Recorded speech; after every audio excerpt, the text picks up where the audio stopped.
Olá, meus queridos do oitavo ano. Então, dando uma passadinha aqui para dar uma relembrada sobre a questão do iluminismo, que eu fiquei devendo para vocês. Apesar que foi o assunto que a gente ainda estudou antes da pandemia.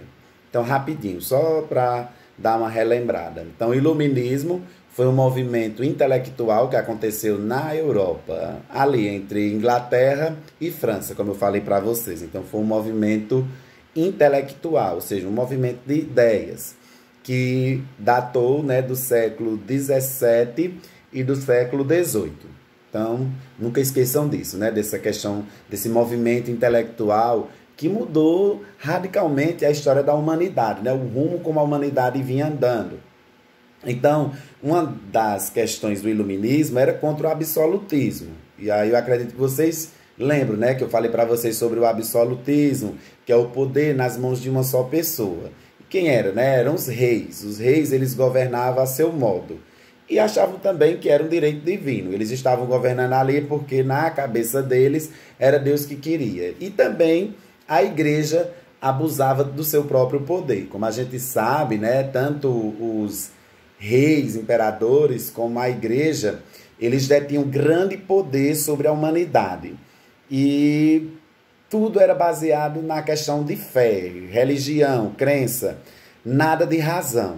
Não tinha razão, não tinha conhecimento, não tinha explicações lógicas. Aí onde vem o desenvolvimento da ciência. A ciência ela vai conseguir se desenvolver melhor graças à Revolução Iluminista. Então os iluministas, eles buscavam uma luz, entendeu? Eles buscavam a razão para determinadas coisas existirem. E aí foi onde surgiram também, né, os grandes pensadores iluministas, que eles precisavam de esclarecimento, esclarecer as coisas, que as coisas não poderiam ser explicadas só à base de fé, de crença religiosa, mas sim de algo mais concreto, algo científico. E esses iluministas, né, juntos, mudaram muitas coisas que se pensavam da antiguidade. Então, a antiguidade, a Idade Média, ela começou a se dissolver mais ainda com a força do pensamento iluminista, né? Que também estava arraigado ao Renascimento, estava entrelaçado entre o Renascimento. Como a gente estudou o ano passado, no sétimo ano, vimos que durante o Renascimento muitas coisas mudaram, com dificuldade, mas precisavam ir mais além. Então, o iluminismo é como se tivesse sido outro pontapé maior do Renascimento frente ao conhecimento na humanidade.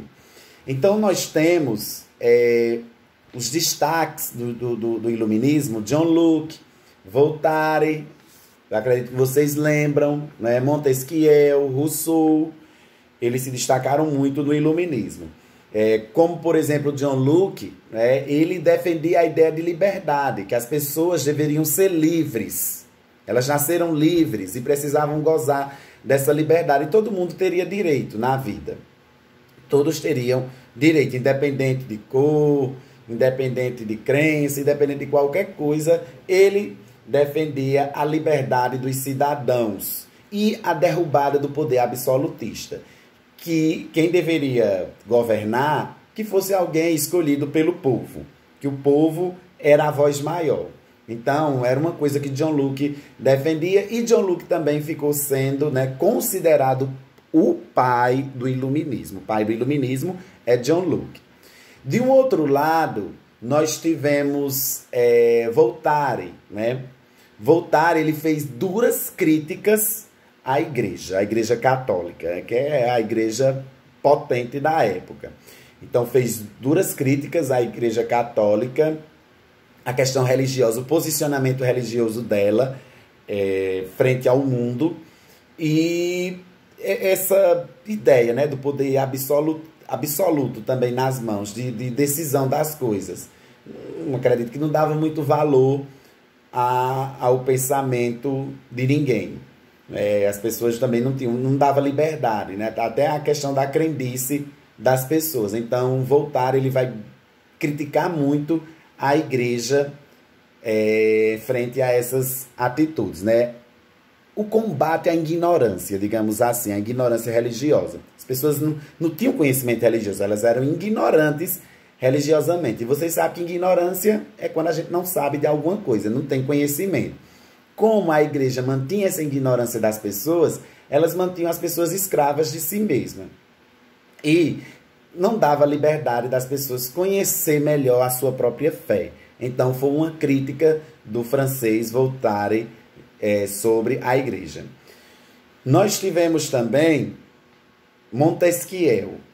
Montesquieu é aquele cara lá que criou os 3 poderes, como eu falei para vocês. Quais foram esses poderes? O executivo, o legislativo e o judiciário. E cada um com sua função.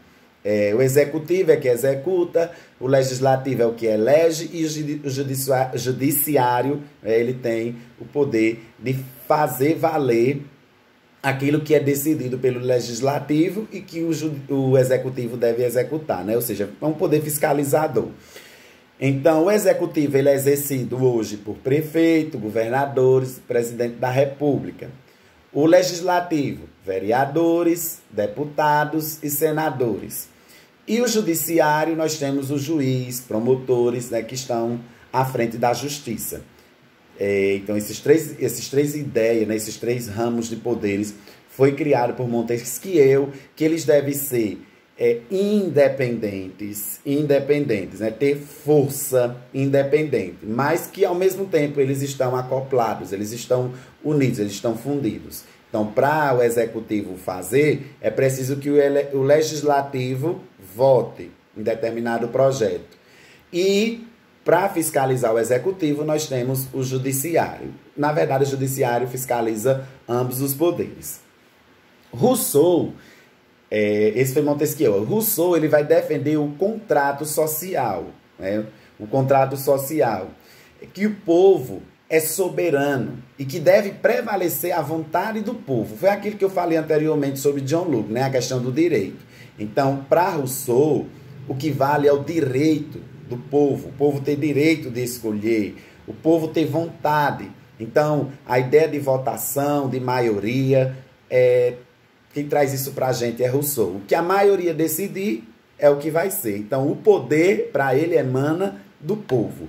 Então, nenhum político tem poder. Na verdade, o poder que o político tem é dado por nós, né? Pelos cidadãos que votam. Então, essa ideia é trazida por Rousseau.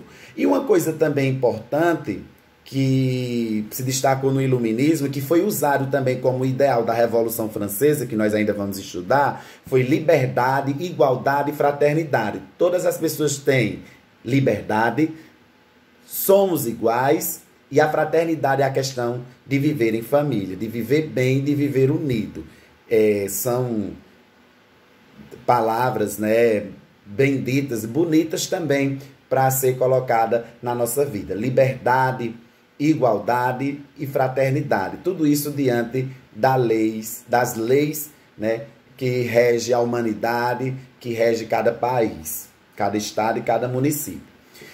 Todo conhecimento precisava ser arquivado. Então, onde foi que eles arquivaram o conhecimento? Na enciclopédia. Então, Diderot e D'Alembert ficaram responsáveis por isso. Então, eles juntaram várias pessoas, médicos, né, os artistas, advogados. Então, todo o conhecimento adquirido daquela época, até aquela época, né, eles tiveram que colocar em uma obra, e essa obra ficou sendo a enciclopédia. Hoje nós temos o quê? A Wikipédia, né? A Wikipédia e outros sites mais que a gente quiser, a internet, digamos assim, como veículo maior da enciclopédia, para encontrarmos aquilo que a gente tem dúvida. Então, a enciclopédia iluminista, né, reunia todo o conhecimento já adquirido até então, porque se não registrasse, ficaria perdido no tempo. Então, vem a questão da enciclopédia. Também no iluminismo, nós tivemos lá, né, o destaque, como foi visto, sobre a questão, essa questão da economia, questão econômica, em relação à forma como os iluministas viam. Por exemplo, Quesnay era um fisiocrata. Eu tinha até na apostila de vocês, Quesnay. Então, François Quesnay, ele vai defender o quê? Né? Ele vai defender que a riqueza está na terra. Ele defende isso, que a riqueza estava na terra. Que as pessoas, né, com terra poderiam se sentir ricas, né? A terra era sinônimo de riqueza. Isso é o que dizia Quesnay. E, né, que o governo não deveria intervir na produção nem no comércio de mercadorias, porque comercializar, produção, essas coisas tudo está envolvido com a terra. Já Adam Smith já vai dizer outro trabalho, ele vai dizer que, ao contrário dos fisiocratas, né, como Quesnay, Smith vai dizer que a base da riqueza é o trabalho. É o trabalho. Que poderia associar, né, uma coisa à outra. Trabalhando na terra, ganha-se, faz riqueza. Então, ele defende, Adam Smith, que o trabalho é o caminho para a riqueza. E François Quesnay defende a terra. Só para a gente saber, né, o que é que defendia cada um, mas que hoje em dia a gente sabe que tudo está interligado. Todos esses pensamentos que a gente viu anteriormente, de Rousseau, Voltaire, Jean-Luc Montesquieu, Quesnay, Adam Smith, né, todos eles estão entrelaçados dentro do iluminismo e dentro também da nossa sociedade na qual estamos inseridos hoje. E diante dessa situação, dessa mudança, dessa revolução iluminista, veio os déspotas esclarecidos. Então, o que é, Israel, déspotas esclarecidos? Os déspotas esclarecidos eram os reis daquela época em que o iluminismo estava, né, no auge. E aí esses reis começaram a ficar com medo. Eita, e agora como é que vai ser? A sociedade ficando esclarecida e como nós temos um poder absoluto em que a sociedade ela se curva diante da gente. Então, se o iluminismo de fato sendo disseminado, então as pessoas uniriam força para destruir esses reinos. Então, rapidamente, esses reis procuraram se envolver, né, no conhecimento iluministas, tornando-se déspotas esclarecidos, para saber usar o poder do conhecimento iluminista como manipulação da sociedade que era ignorante. Então, Frederico II da Prússia usou isso. O Marquês de Pombal, que esteve aqui no Brasil, foi ele o responsável, né, por expulsar os jesuítas do Brasil, justamente por ser um déspota esclarecido. A gente ainda, eu acho que em algum momento nós vamos estudar um pouco sobre isso, né, sobre essa questão do Marquês de Pombal aqui no Brasil. Então ele foi um déspota esclarecido. Catarina II, também da Rússia, foi, né, déspota esclarecido. Frederico, como eu já falei, da Prússia, a Prússia que hoje é a Alemanha, eles buscaram, né,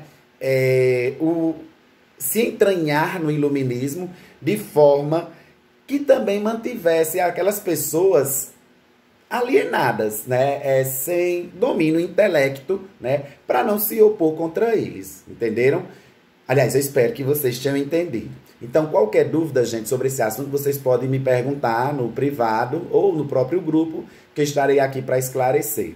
Logo, logo, eu também vou enviar outro vídeo, aula, sobre o último assunto que eu mandei para vocês, que foi a Revolução Inglesa. Logo, logo, acho que ainda hoje eu mando. Aí vocês já vão vendo esse para ir